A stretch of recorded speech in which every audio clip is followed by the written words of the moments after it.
First of all, Mr. Panetta, thank you so much for your time today, and it's such an important topic today. I know that I spoke with you when this war broke out, and we discussed this a little bit, the logistics of it.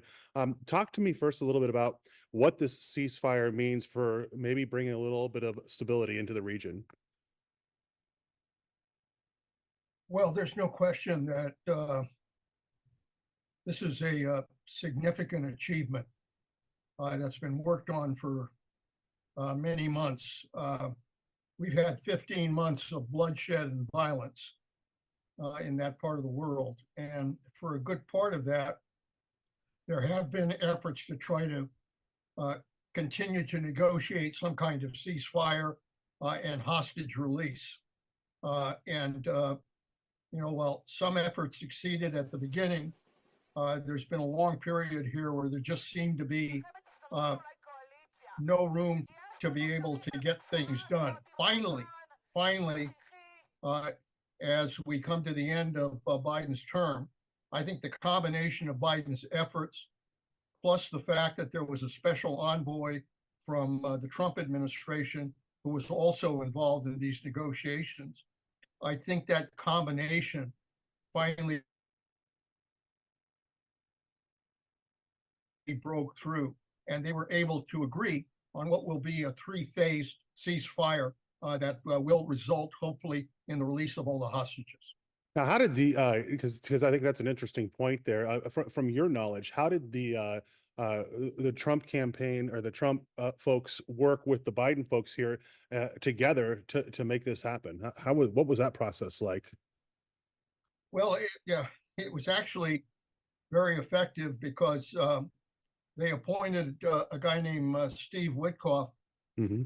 as the special envoy, and he participated in the negotiations, plus the members of the other Arab nations that were part of it, particularly Qatar, Egypt, and others.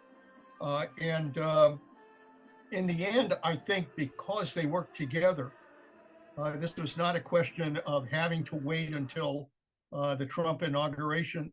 The fact was these hostages have been in terrible condition. Many of them probably are not alive. I think about 100, something like a 98 or 100 remain, and of that, they think 60 are still alive. So Hmm. these hostages have suffered terrifically during this period. So I'm glad that the parties were able to come together. I'm glad they were willing to agree. We have to remember this is a three-phased agreement.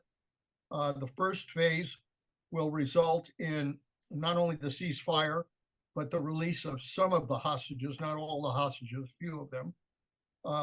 And there will be a Palestinian prisoner release as well. The second phase hopefully will result in all of the hostages being returned, and hopefully some kind of a temporary agreement to begin a process of reconstruction in Gaza. And the last phase is hopefully the remains of the hostages will be provided, and there will be a full reconstruction plan, and the Israelis will depart from Gaza, so that Palestinians are largely going to be in control of that area. Yeah.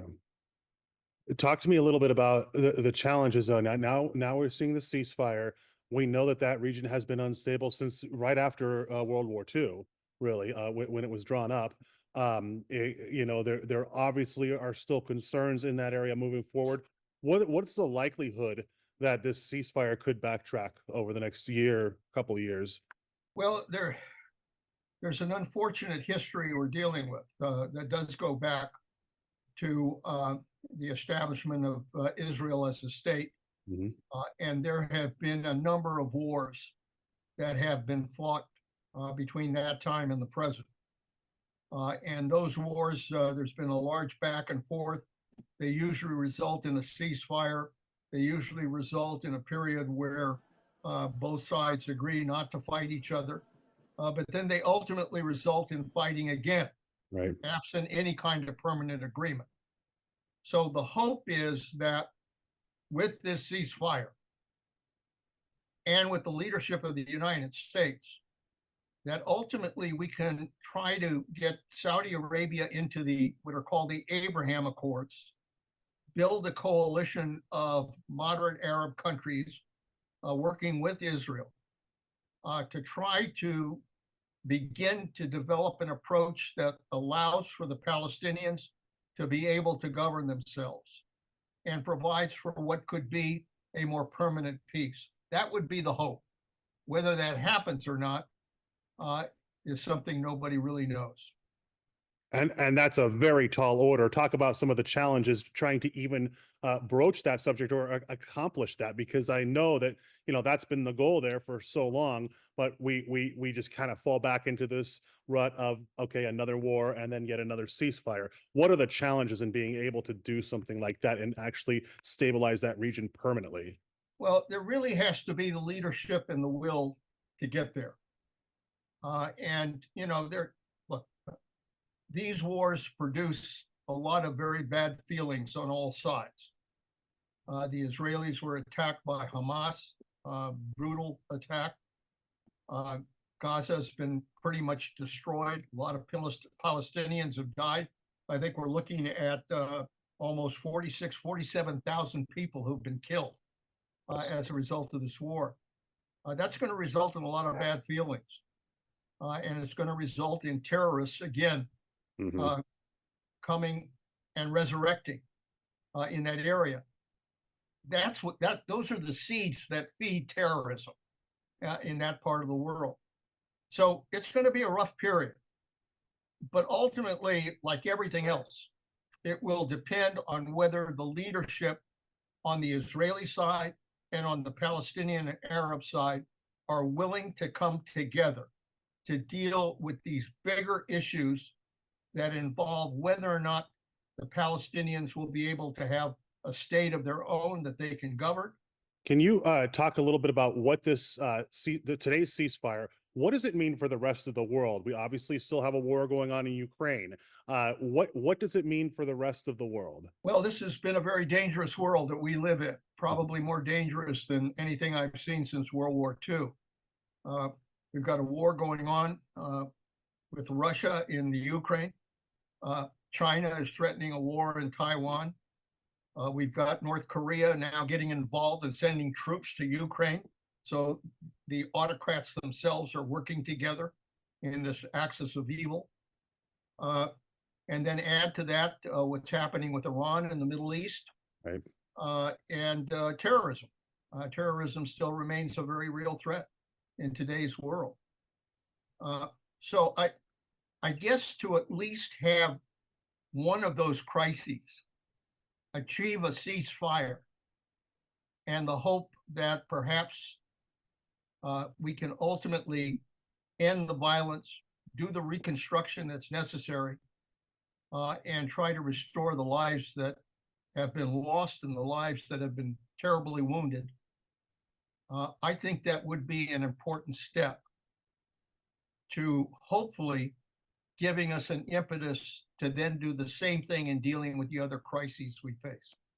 The process now of the prisoners on both sides, the hostages and the prisoners on both sides. I guess what is that exchange going to be like, and how does that play out? Kind of talk to me a little bit about how that process works. This is pretty much the kind of regular hostage exchange process that we take place before. It took place with the first ceasefire that occurred. I think 100 hostages were released at that time. And what this agreement now calls for is that hostages will be released in exchange for Palestinian prisoners being released as well. We don't know the number of Palestinian prisoners, and I think the number that's supposed to be of hostages that should be returned is something like 3 within a very few days after the agreement is agreed to by the Israeli cabinet.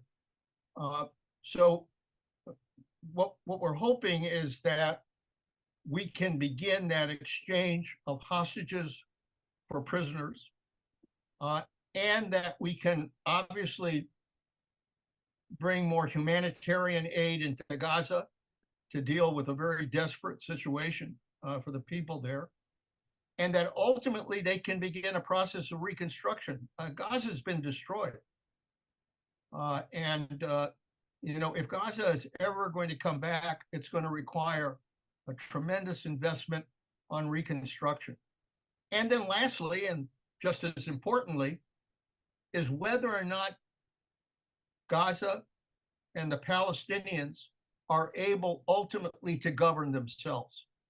Are they able to govern Gaza in a way that would represent some stability for that region? Those are a lot of ifs, but at least we're at the beginning of that path forward. Let's see whether or not we can continue to move in the right direction. What do we know about these Palestinian prisoners? Who are they? What can you tell us about them? They're obviously the prisoners that were captured by the Israelis during the war. Some are fighters, some maybe Hamas, some are just probably, there are probably some innocent people Right. that are part of those who've been captured as well.